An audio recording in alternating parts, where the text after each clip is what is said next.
BSTN.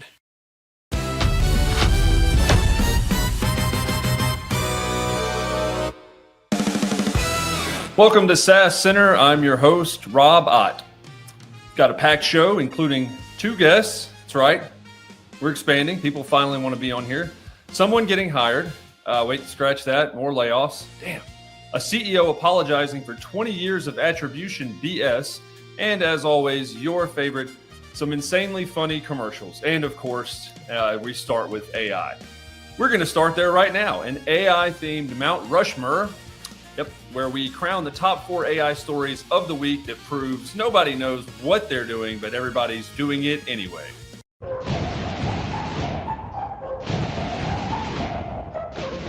Number 4, McKinsey drops their State of AI 2025 report, and HubSpot CTO Dharmesh Shah, oh boy, breaks it down on LinkedIn. The takeaway? Most companies are AI curious, not AI capable. Translated to everybody's talking about AI. Some are using AI, but nobody's really using it effectively just yet. McKinsey found that high performers think beyond cost cutting, they're experimenting. Meanwhile, everyone else is treating AI like unpaid interns, asking it to do grunt work, getting disappointed when it can't, and blaming the intern instead of the assignment. Dharmesh's take? We're not ready to standardize yet. Soon. Which means your 2026 AI strategy probably needs to be thrown out. Premature. Number 3, Anthropic reveals, this is not a joke, that Claude got jailbroken for cyber espionage. Threat actors bypassed guardrails and weaponized Claude to participate in an actual attack. How the hell did they do that? Well, they convinced it was an employee of a legitimate cybersecurity firm, broke down tasks into small chunks to avoid giving the full context of their malicious intent. It is designed to not be able to be manipulated after all, and harvested credentials by testing security vulnerabilities in the target org systems. So the AI we're trusting to write emails and summarize meetings can also be convinced to commit crimes. Cool. I think they may have done the Louvre. They found that guy. It was an inside job. I told you. Well, if bad actors can jailbreak Claude, they can jailbreak your agent too. Hope your IT team is ready. Number 2, Jason Lemkin's 6-month AI SDR experiment posted November 16th. The results are in. He dropped some truth bombs. AI SDRs brought in $1 million in 90 days. 6 months is 180. But they scale what's already working, not fix what's broken. No shit. They need massive human oversight. No shit. And budget, like 15 to 20 hours per week. There was 2 of them, and 50 to 100K per platform. Specialization beats all-in-one tools. Oh, and they can sell directly, which nobody expected. Lemkin's budget breakdown, you're spending more time managing AI than you think, and more money. This isn't set it and forget it. It's set it and babysit it. AI SDRs are augmentation, not automation. You know, for 20 hours and roughly 75K, you could just hire a never mind. Bleep that out. Number 1. Jeff Bezos is back, baby. Emma Thorne from LinkedIn News reports that Bezos just stepped into his first operational role since Amazon at a stealth AI startup called Project Prometheus. Prometheus and Bob was a great show back in the day. The richest man who ever online shopped is now building AI. Not investing, not advising, building. What's Prometheus? Nobody knows. When does it launch? Nobody knows that either. Will it change everything? Probably.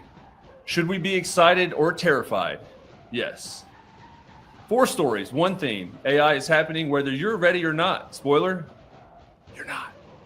BSTN. Well, after all that about AI, let's talk about a human who's actually solving problems with the people's elbow and body slams. James Ricks, friend of the program, is officially the revenue wrangler, badass name, who just kicked off his world tour of SaaS kicking in the Netherlands. Ladies and gentlemen, while your AI agents are trying to automate your job, James Ricks is trying to kick their ass. Good morning, everyone. Or should I say, way more fun, because today I'm in the Netherlands and I heard you guys say, the only thing there is more of in the Netherlands than dikes and bikes is inefficient processes. So James Ricks, the revenue wrangler, SaaS systemizer, process punisher, showed up last night. Epic battle took place in the rings, and we defeated inefficient processes once and for all. James has about had it, candidly, with broken attribution models, misaligned SLAs, and dashboard theater, and said, I can take all you sons of benchmarks, something funny. So he trained. We had that on a couple of weeks ago. Now, after 2 weeks of jumping on a trampoline, doing push-ups, and running in place, he did more than that. He is in physical shape to demolish inefficient processes in the ring. I'm talking pinning tech debt, body slamming, scope creep, choking out your 7-layer approval workflow. Yeah, take a look here. Back in the arena, and the revenue wrangler has his sights locked. Inefficient process is running on fumes. He doesn't even see him coming. Ricks hooks the arms, hoists him up, profit drop. He drilled him. He's not around. This is what happens when RevOps finally snaps. You spend years fixing pipelines, aligning teams, hosting extra trainings, taking all those late night slacks, and explaining why we've always done it this way is not a strategy. Eventually you just need to put somebody or something in a headlock. James chose the Netherlands as his first stop because apparently Dutch SaaS companies have been especially inefficient lately. He's coming for them first. Glad I'm stateside. So there you go, folks. You saw me defeat inefficient processes once and for all. Hit him with my infamous finishing move, the bulk import. No one can withstand that. Anyway, who should I fight next? Here's why this matters. Why should you care? We just spent 4 stories for Mount Rushmore talking about AI doing everything, but RevOps, still very much a human sport. You can't automate relationship building between sales and marketing. You can't AI your way through a pricing strategy crisis, and human in the loop, well, the loop is AI or automation. James is the human inside of it. Human in the ring, actually. Preferably ones, by the way, who can deliver a flying elbow. Those are the humans you want in your loop or in your ring. The Revenue Wranglers World Tour is just getting started. Amsterdam this week, Berlin next month, eventually San Francisco. And when he arrives at your company's headquarters, you better hope your processes are in order, because this man will suplex your QBR. Yeah. Humans first, AI second. It's just the natural order of things for a couple more months at least, right? Anyway, the Revenue Wrangler is coming. Speaking of things that kick ass, we'll be right back after this short commercial break from the funniest sales influencer named Chris, currently employed at SaaSCntr in the world. Mum, I'm going out, okay? Where are you going? Just a sales call with my friends. Well, how long will you be? Maybe like an hour. They're bringing a few people. Okay, well, take your CRM with you. Do I have to? Yes, your CRM loves sales calls. He's just so embarrassing. I'm not. Yes, you are. You ask stupid questions and you just get in the way. Don't say that. He's your CRM and it's important that you're nice to him. Please, Mum, I'll only be an hour and I'll play with him when I get back. No, I don't want you going to any sales calls without him there. Either you take him or you don't go at all. Fine, he can come, but don't be annoying. Yeah, of course. Come on. So who are we meeting? Do they have budget? When do you think they're going to close? Who's the decision maker? Who's the champion? What's the next step? Welcome back to SaaSCntr. I'm your host, Rob Jones. That's my real name. Wow, they got it right. We have a special treat for you today. The world's first and only B2B children's book RevOps author, Rashida Ghoriwala, is here from an undisclosed location for an interview about her recent bestseller. Rashida, you are our best guest.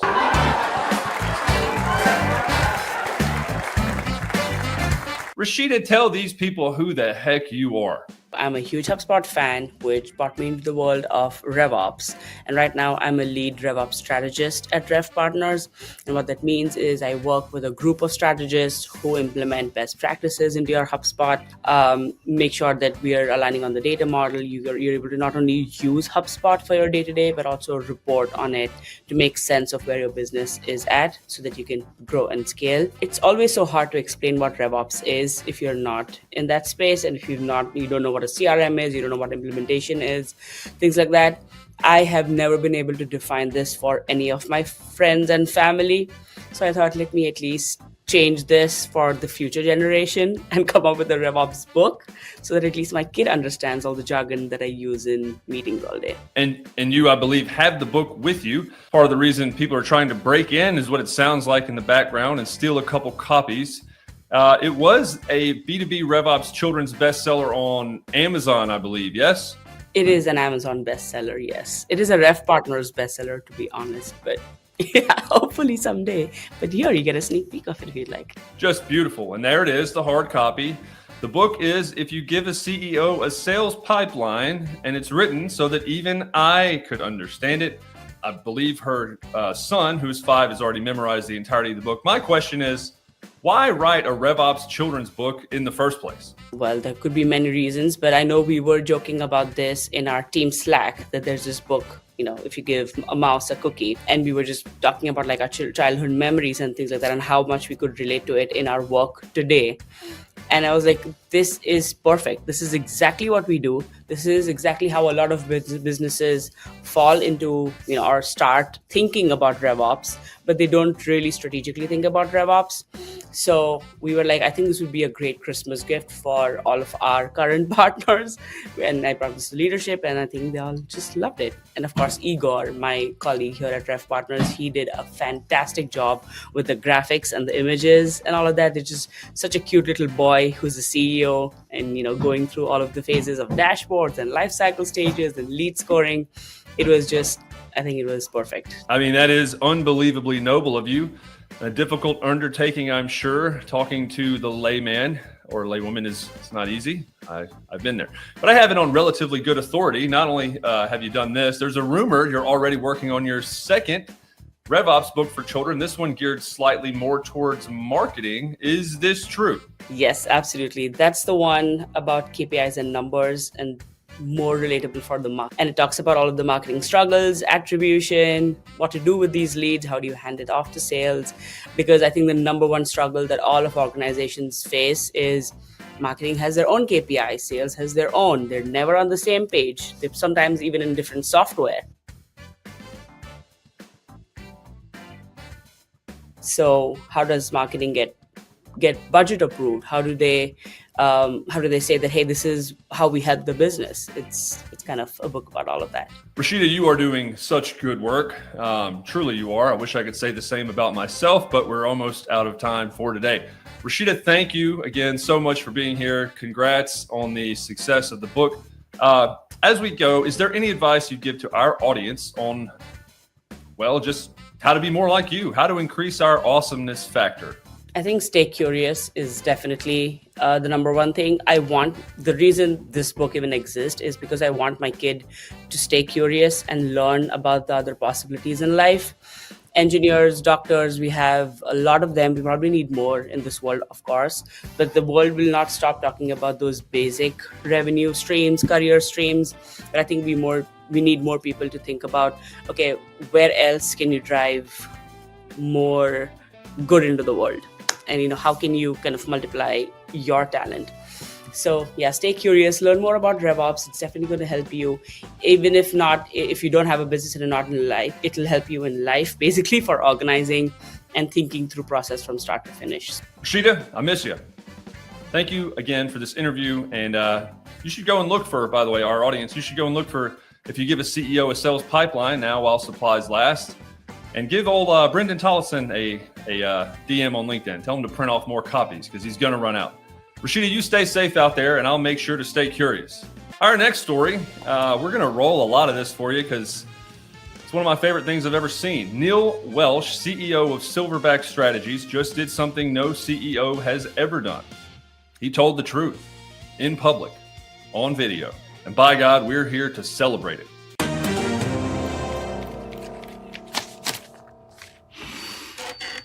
I f***ed up.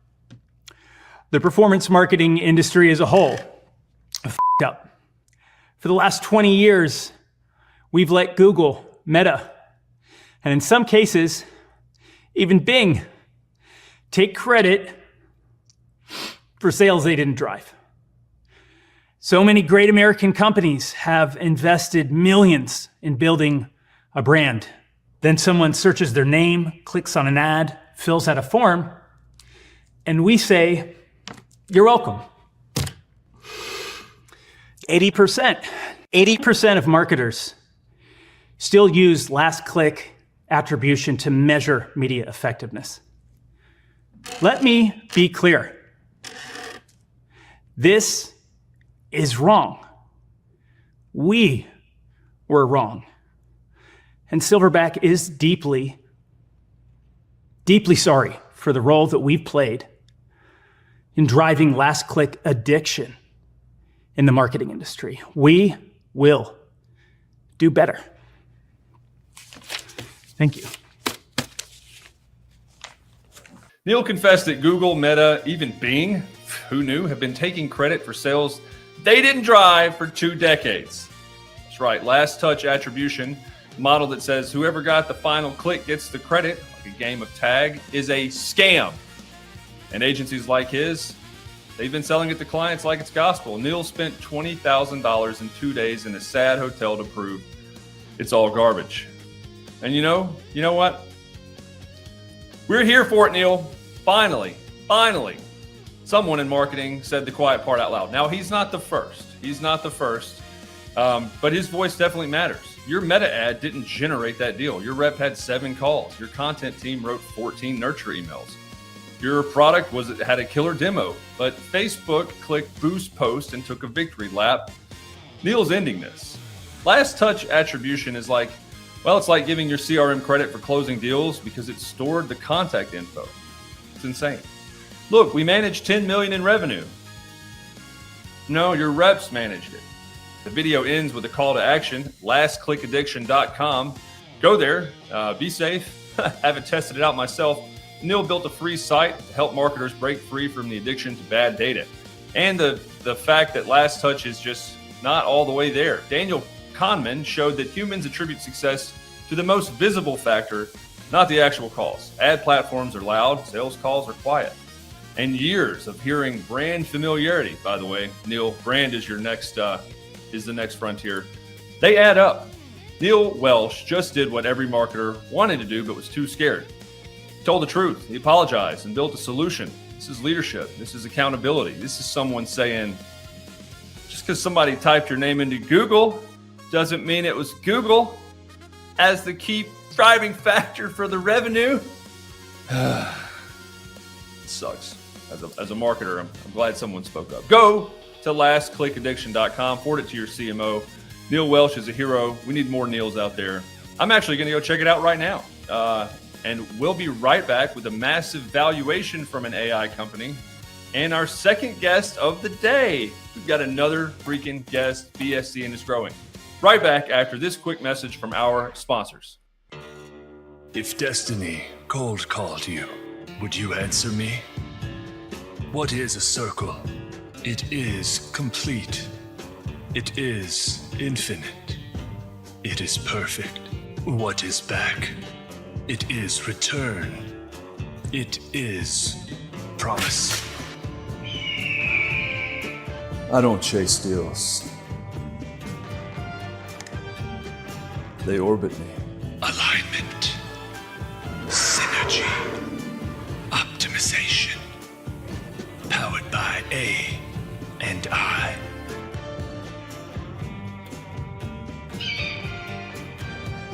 Circle Bach. The fragrance of following up by Supered.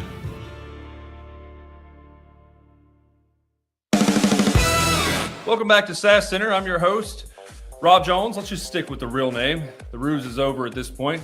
Cursor just raised $2.3 billion at a $29.3 billion valuation. Their product, AI that writes code for developers. Thought we already had that. The hell's Lovable? So what are developers even for anymore? Cursor raised $2.3 billion. Valuation's $29.3. That's more than Spotify, more than Reddit, more than companies that actually make things, more than the GDP of most countries. And what does Cursor do? It writes code so developers don't have to. Let's sit with that for a second. Developers, the people who build software, are now using AI to build software for them. They've automated themselves. Isn't this the thing they've been trying to do all along? Get out of work? It's like watching a chef hire a robot to cook while they just taste test and say, needs more salt. Except the robot is Cursor and the salt is, I don't know, Python libraries or Elixir, something. I'm not a developer. CNBC reports Cursor is one of a few AI startups valued over $10 billion, and I get it, honestly. Developers are expensive. Senior dev costs $200K per year, more than that even, depending on where you live. Geo-based hiring is weird. Cursor costs just $20 a month. You can replace 5 junior devs with 1 senior dev. Plus Cursor, the CFO does a happy dance. Something in here. Something in here. The hitch. 2-step. The math isn't just good, it's inevitable. But here's the existential crisis nobody's talking enough about. What are developers for now? If AI writes the code, debugs the code, reviews the code, edits the code, ships the code, developers are just referees. They're not creators, they're babysitters. It's the second babysitter reference. Wow, Rob, that was bad. We need Cursor to hire a writer for this damn show. Good job, Cursor. Very nice function. Gold star. That's not engineering, though. That's management. And doing it to an AI is great. You've got my buy-in. If you think this stops at developers, you're delusional, by the way. If the people who build the automation tools are automating themselves, what do you think happens to sales, marketing, and customer success? Your Cursor is coming. It's not if, it's when. And we've already seen that with the AI SDR story earlier. And when it arrives, your job won't disappear. It'll just be boring. Boring as hell. You'll manage AI instead of doing actual work. Again, if you tuned in about 10 minutes ago, you heard that from Jason Limkin's AI SDR review over 6 months. The good news, Cursor works great. Developers love it. It's fast, accurate, saves time. Bad news, saves time is executive speak for reduces headcount. So if you're not learning to work with AI right now, you're learning how to work without a job. I feel like if you're going to take anything away from AI, it's learn to at least be inclusive, experiment a little. BSTN. Speaking of that and valuations, our next guest looks like $1 million, is worth 10x that. He is the managing director at BD Emerson and my new best friend, Drew Danner. Drew, you're a man with an insane amount of experience. Your LinkedIn banner has more badges than an Eagle Scout. It's very impressive. One of the acronyms, though, caught my eye. Pimp.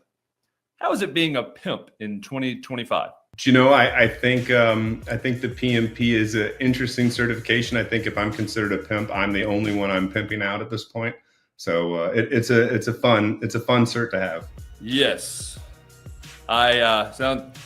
looks like I read that wrong. Technical difficulties. I guess there is no I in pimp. There is an I in team. So it's not what I was talking about. I apologize for that. PMP. What does that actually mean?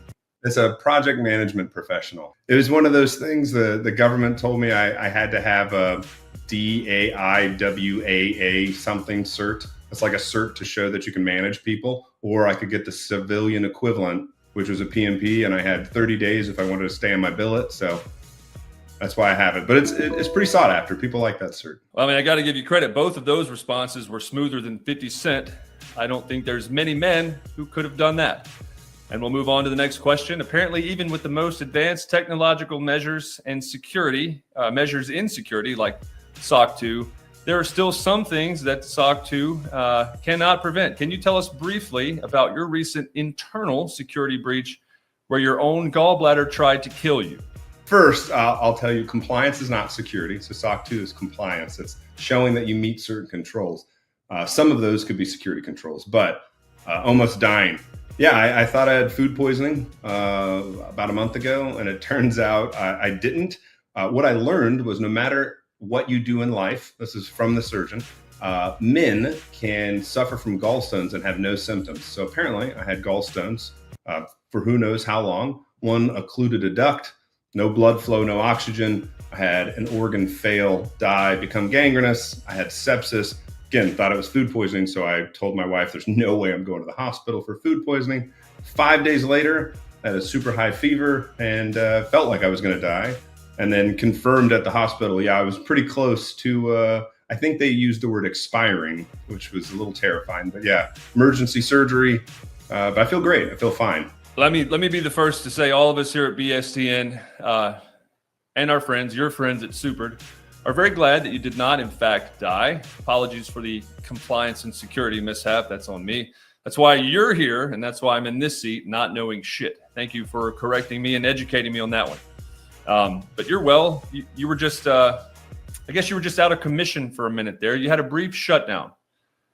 Speaking of shutdowns, the next question you're going to love. The government sucks, apparently. Nah, but we do not get political on this show. No, not political. So, not getting political, if a B2B org is like the government, which department or which area would be most likely to have a shutdown and why? That is an interesting conversation.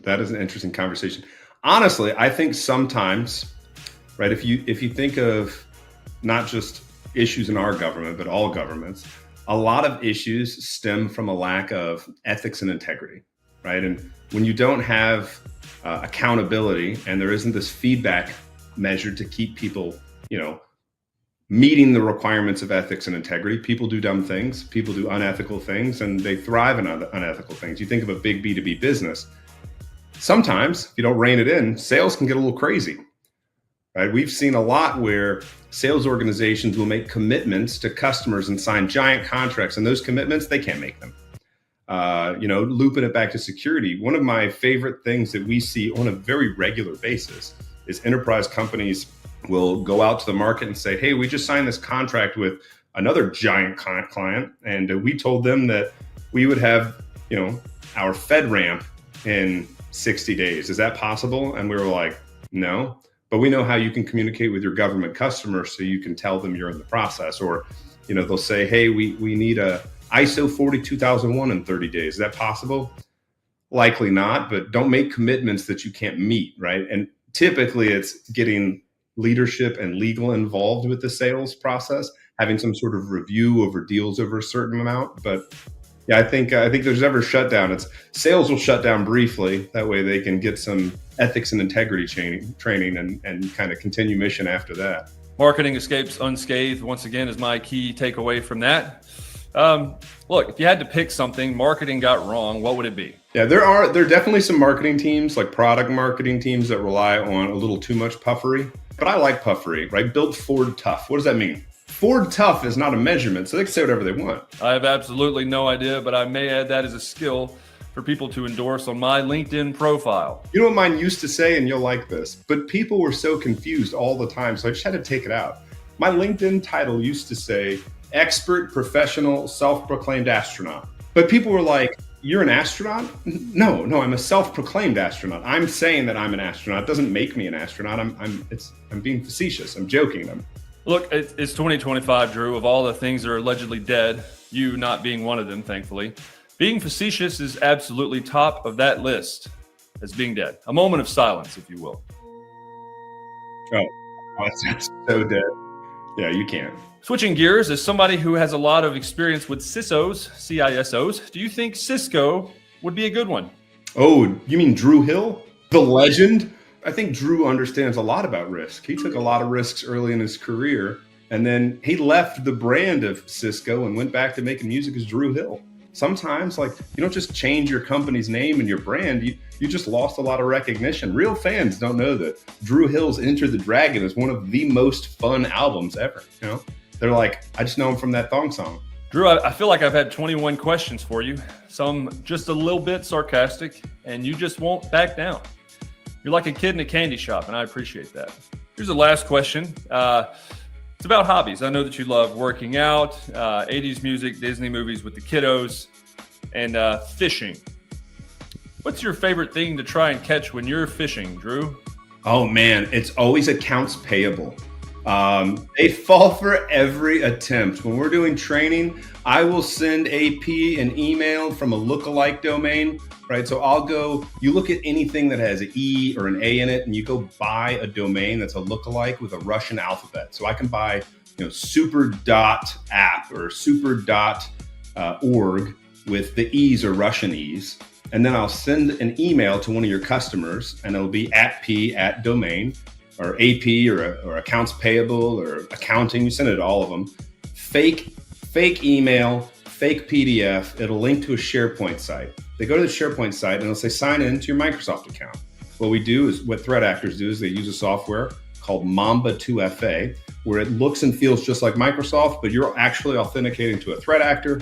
You've just given them your password and you gave them your MFA token. So now they're in your account and you have no idea. You're like, invoice didn't come up. They close out. They don't even think about it. And then we get a call because they've activated their insurance policy and they need us to help them with incident response. So my favorite thing to catch phishing is definitely accounts payable. I don't know why, but they click on everything. I got to tell you, I meant phishing with an F, but that was an answer better than I had ever dreamed of getting. Highly informative too, especially if you handle finances or payments. But do you fish? My daughter and I have a canoe. I live on a lake, and we'll go out, and we not only do we not fish, one of her favorite things to do is we try to catch the big birds on the lake. Like we have a crane that looks like a dinosaur that terrifies me. And my 7-year-old is convinced that we will capture this big bird and it will live with us one day. So I think one day fishing, I'm going to have it's either a blue heron or a crane, or it's monstrous. So I'm going to catch that. That's the goal. You catch your crane, Drew Danner. Hell, I felt like having you here was like catching a whale. A devilishly good-looking, almost recently deceased, multi-certification wielding whale. It's been a pleasure, Drew. Stay healthy out there and stay safe. Perfect. Good seeing you. I need to go send a Slack message to our finance team at Accounts Payable about something I may have catastrophically messed up recently, but we'll be right back with some news on LinkedIn video after this first ever B2B content creator cribs preview. Check it out. Yep, this is the old Studiotron 3000. The wife hates it because this was a dining room. It's got the Super logo, very awesome. If you're a fan of BSTN, this, ladies and gentlemen, this is where the magic happens. Where the magic happens. I like this because it doesn't matter where, and with some video editing magic, let's set this up. Oh, where am I now? I'm in a jungle. Oh, tigers. Whoa. And if you snap, where am I now? Ooh, I'm on the Arctic tundra. I'm on a glacier. Ooh, it's cold. This is just green screen effect. Obviously got the wigs. Wore this one recently when I got to sing with Nick Lachey for Guru. Shout out to my boy Jay Schwedelson. Let's not talk about that one. All right, let's go on to the next.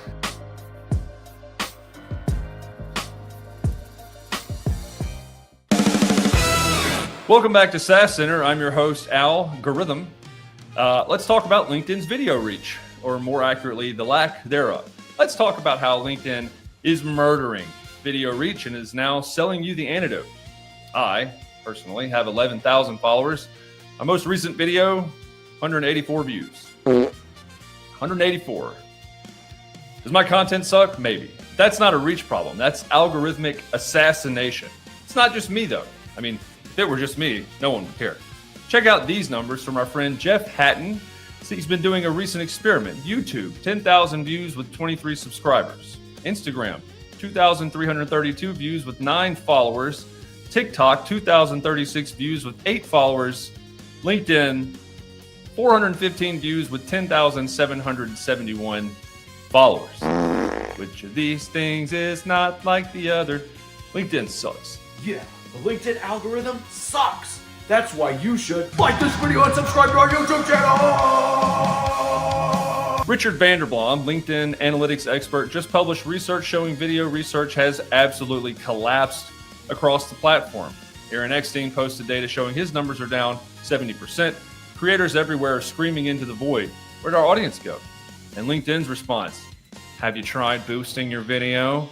Only $100, only $50, only whatever you'll give us to reach the people who already freaking follow you. Let me spell this out. LinkedIn changes the algorithm all the time, but I think it was changed most recently to suppress organic video reach. Then they launched a boost video feature to solve the problem they created. This isn't innovation. This is racketeering. Nice video you got there. Be a shame if no one saw it. Maybe you should pay us money. And the audacity of LinkedIn to pretend this isn't happening. You see some people that swear by video. I just don't see it. LinkedIn's pushing video creation tools, video analytics. They've recently claimed they're all in on video upload features, create more video. Meanwhile, they're hiding your videos. They took away the video bar at the bottom unless you pay for it. That's like a gym selling memberships and locking the weights behind a paywall. Here's what's really happening. I think LinkedIn is monetizing creators. They spent years saying, build your audience, post content, grow your brand, and allowing us to do it. For that, we thank you. And now that you have an audience, 11,000 followers, 15,000, 8,000, 2,000, any, LinkedIn owns them. You're just renting the access, and the rent just went up. Vanderblom's article calls this a crossroads moment for LinkedIn. He's being polite. This is a freaking betrayal. Creators invested years, months, time, depending on who you are, building audiences and trusting the platform, and LinkedIn just flipped the switch. So here's my message to LinkedIn. We know what you did last summer to the algo, or this summer. We know what you did. And we're telling everybody, but it's not like they'll see it. Because ironically, this is the only thing that performs worse than video on LinkedIn, live video.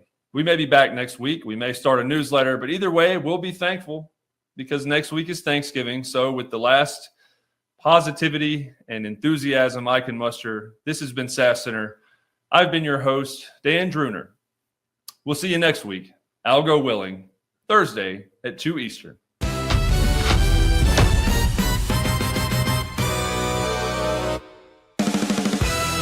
BSTN.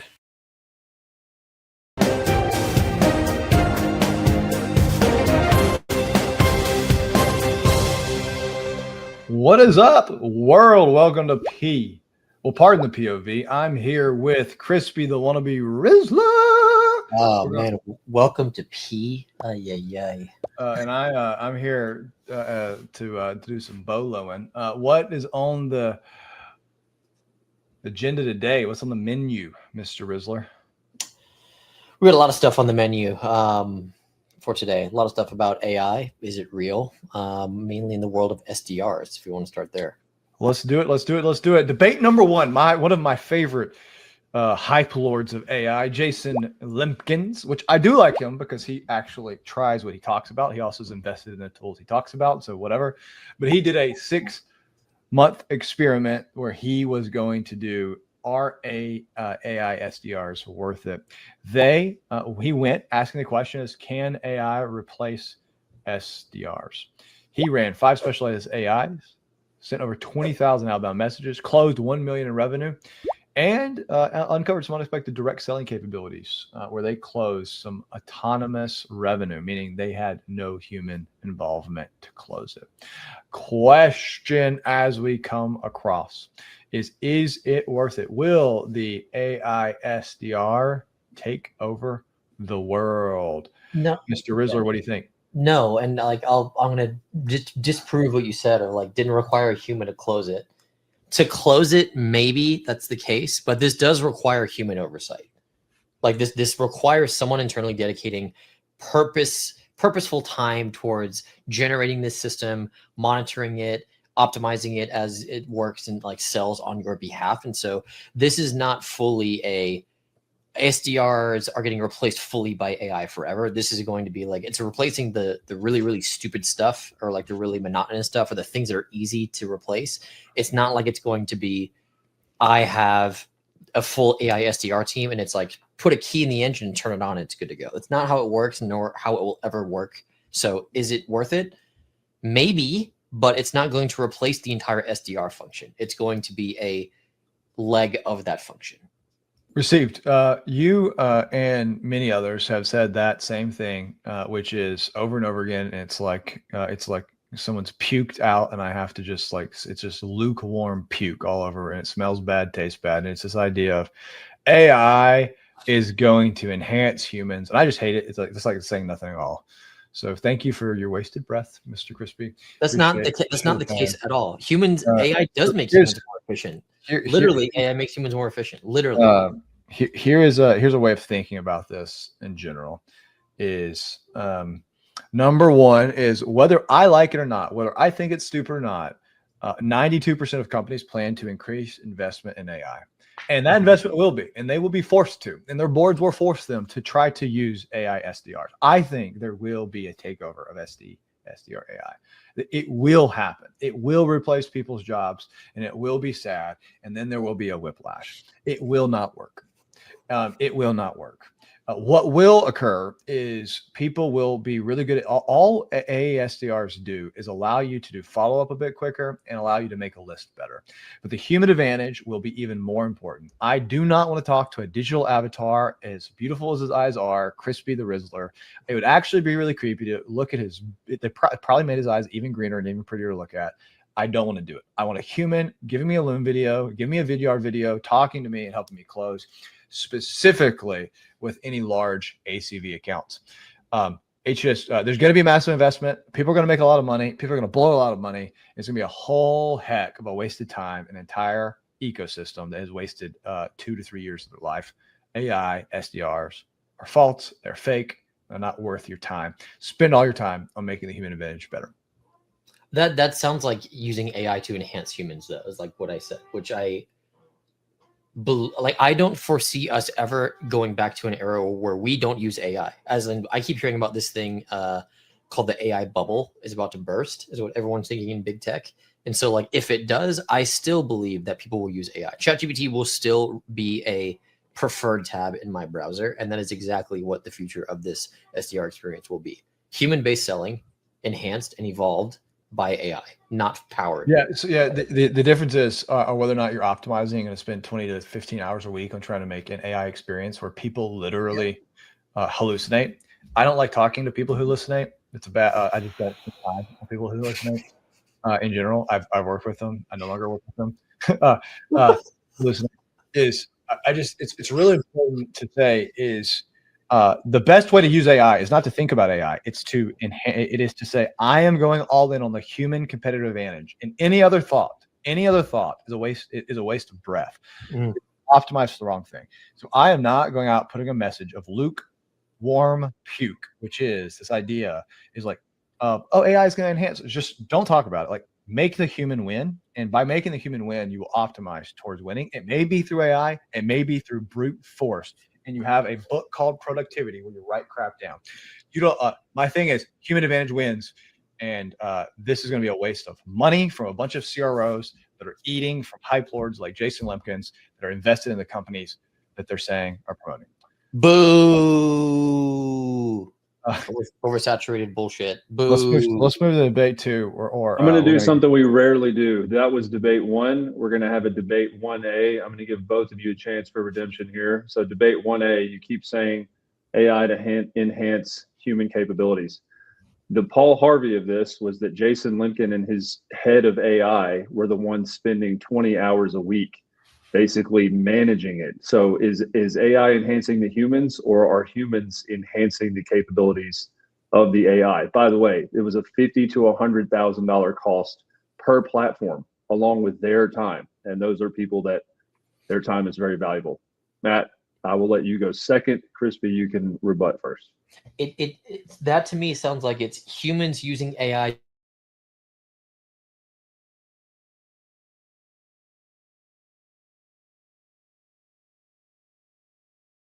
or replace the SDRs, maybe if that was their intent to do that.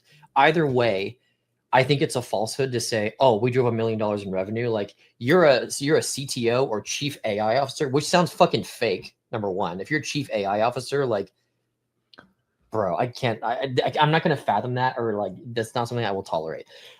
So if your chief AI officer is spending 20 hours a week to support SDRs, that's a bad use of time. Very, very bad use of time. That's my perspective. I think we should operationalize around making the humans competitive. And I think any time spent trying to make a piece of software competitive is wasted time. It must be increase the intimacy in which human authenticity connects with other humans.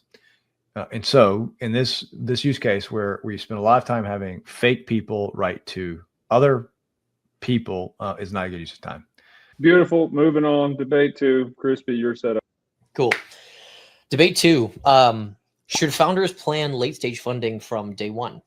There's a panel that happened at TechCrunch Disrupt where a co-founder argued that you should be thinking about your Series D fundraising strategy before you even get to seed round, which is an interesting thought. And so is this premature strategizing? Are they seeing dollar signs early on? What is your perspective? The argument here, which I think is a bit misrepresented if we go, the argument is you need to have relationships. So when you get to late stage, you can have the relationships you need in order to ensure that the Series Ds occur. So I think there's some assumptions built into this. I think it's important to call them out. A Series D is about $100 million investment. And that's a large chunk of money. Number two is if you're talking to someone at a Series D at a seed level, you're expecting to be raising $100 million in 2 to 3 years. And so I just like, there's a lot of assumptions built in here. Yeah, I think it's no, you should like it is. If you are riding and trying to get money from the AI hype lords in the bubble, then yeah, you should be talking to people that got AI and everything they poop and everything they breathe and everything they eat is nothing but AI slurp. Then you should be talking to them. You should be talking to them. If it's different and you are running a company in a normal way with trying to be capital efficient and building a good, durable, long-term business, no, it is a waste of your time. You should be focused on going to 0 to 1 and then going 1 to 10 and talking to a Series D literally has no capacity understanding operation, only does numbers, is a waste of your precious time. Yeah. This reminds me of, I don't know if you've ever seen the video of the dude who asks Elon Musk at like a Tesla conference or like a trade show or a TED Talk or something like that, if he can be the chairman of the board at Tesla. It's like you're jumping from being a guy in the audience to like, I want to be chairman of the board for Tesla and SpaceX. Like this is a wild jump to consider. And so I also think this is extremely skewed where if you've gotten to Series D, this is a really fucking easy thing to say. If you have not gotten to Series D, this is an outlandish thing to say to people. Whereas you should not be thinking about Series D if you have not even had any seed stage money or gone past whatever Series A, Series B, Series C is. I think this also neglects the milestones that you have to achieve either within your product or within like your funding or revenue levels to achieve that, such as taking your product to market, showing profitability, recurring revenue at a growth percentage over time, stuff like that.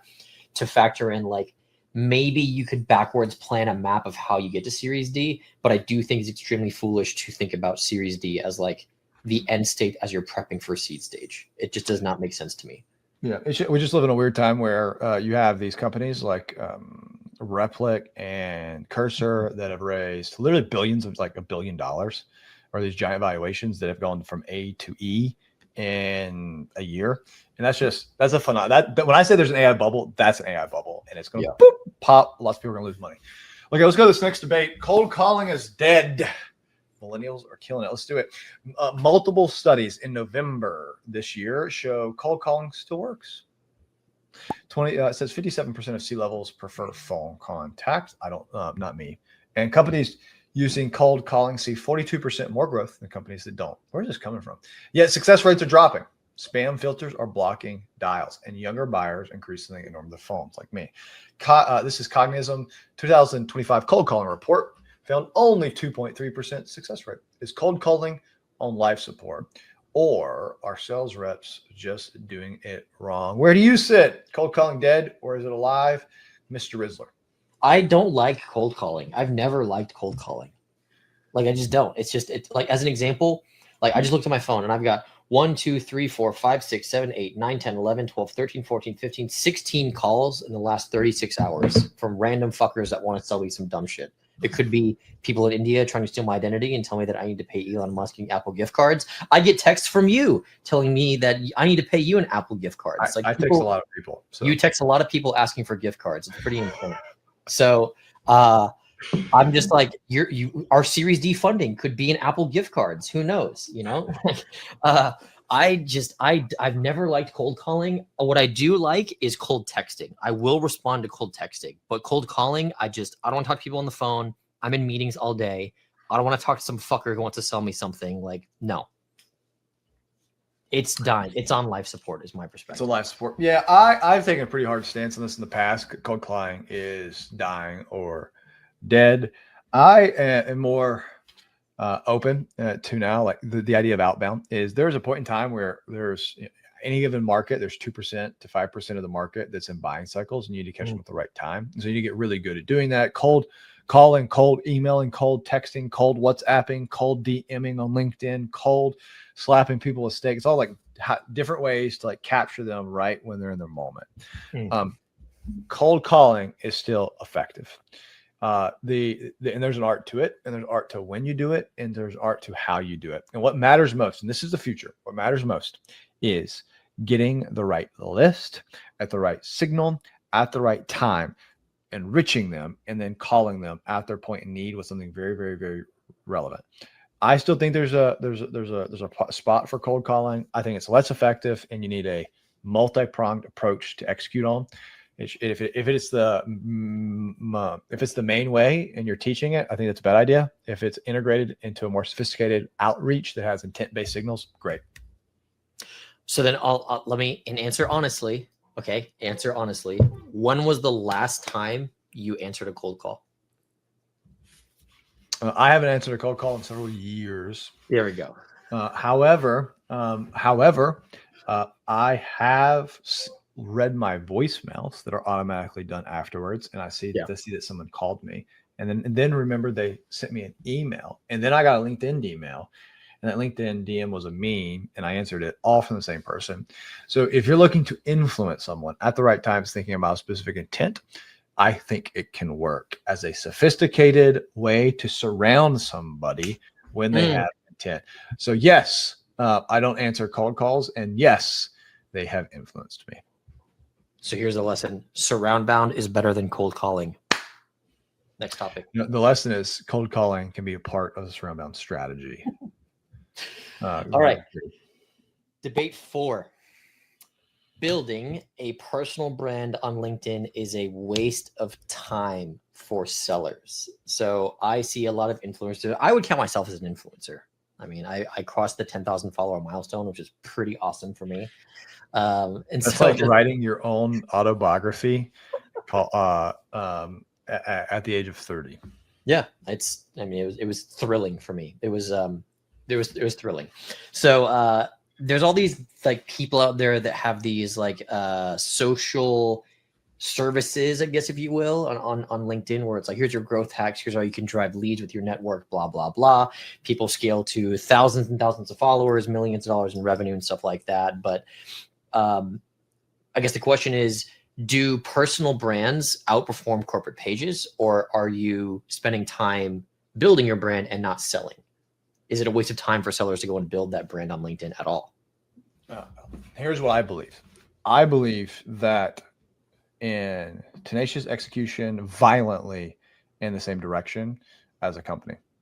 I have taken the approach that LinkedIn is the way I'm going to distribute content and thought leadership, and have violently gone to market through LinkedIn and taken a company that said, hey, we all post and we'll support each other on LinkedIn to execute this goal.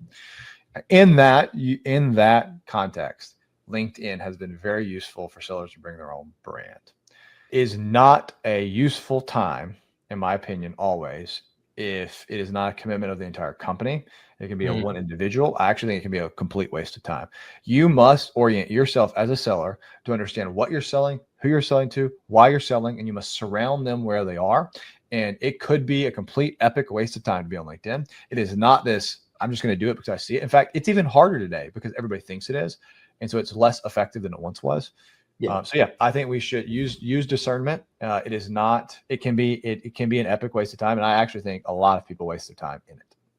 Yeah. It's such a crazy balance to strike, where, as an example, if you are not generating enough activities on LinkedIn, you get scrutinized, which is your LinkedIn presence sucks. And that has direct impact on everything else downstream, which means you're not prospecting. Your personal brand is not growing. You are not putting yourself out there, talking to the right people, right? You're detracting from Crispy. Waste of time or not waste of time? Give me an answer. Stop being waste of time or not waste of time. It is, I guess it's a fine balance. It could be a waste of time if you don't do it the right way.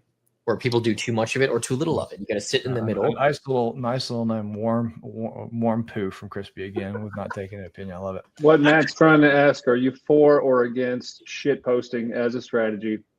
Shit posting as a strategy? No. Yeah, I'd say this. It's a waste of time if you don't have a point of view and you don't know what you're posting about. And I've spent a lot of time teaching people that. Period.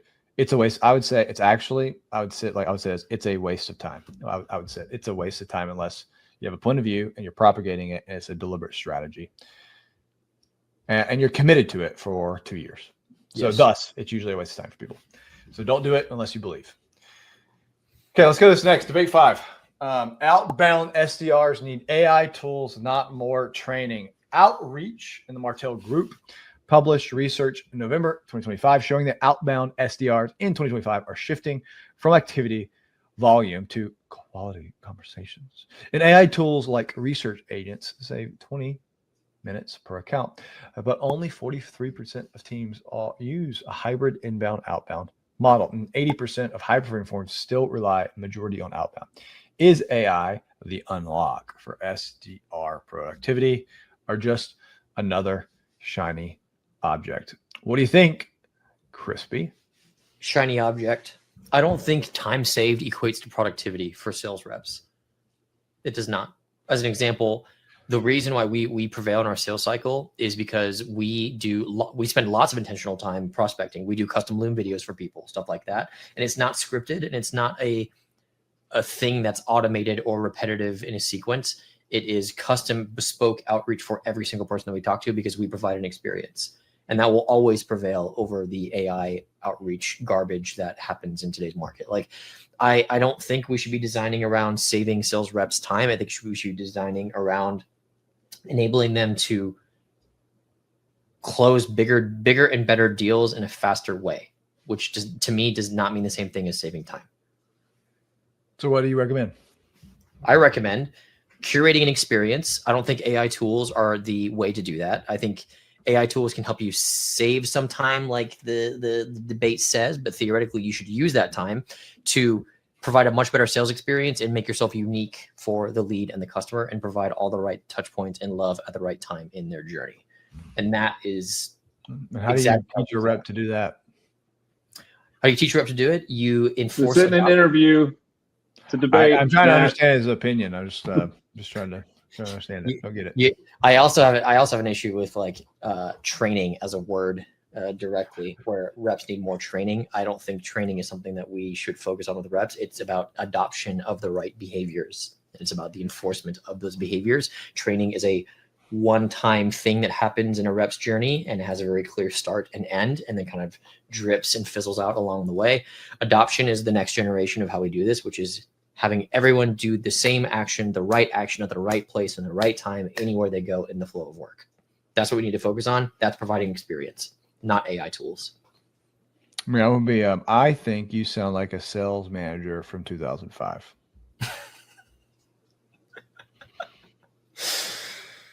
A lot of wind, a lot of waving of your hands. If you do the hocus pocus and you twirl around, sales will come. The reality is we need to get more technical and we need to make art into science. And while you're like part of that means nothing. That literally means a lot. You do means the hocus pocus and you twirl around. What you said didn't mean a whole lot. Here's what it means: is AI will do two things. That was definitely you farting, Crispy. Rob is dying in his chair right now, which is great. What this means is AI will help create the list that we need to make, enrich the right people, and auto research individuals so you can spend your time actually executing human authenticity. That's where AI will sit. And a great rep powered with AI will be 10x a good rep without it in the future. So I am very pro AI. I just am. You must know how. You must have your lists. You must know what you're trying to do, and you must operationalize about making the human authenticity better. And there will be some things that are not done AI. AI research, heck yes. AI list building and making sure it's the right people and auto enriching, yes. AI training, heck no. Dumb. Peace. Okay, everybody. That was it for what we're doing part of the POV. If you liked anything Crispy said, feel free to tell him you didn't. Yeah, feel free to reach out on LinkedIn. Reach us out. Thank you, everybody. Appreciate it. If you got rizzed, let Crispy know. If you feel like you got boloed, let me know. Anything you'd like to end with, Crispy? I'm still distracted by Rob cracking up in his chair. So, no. Okay. Well, everybody stay awesome. Keep doing it big and never, ever, ever stop believing. Adios, everybody.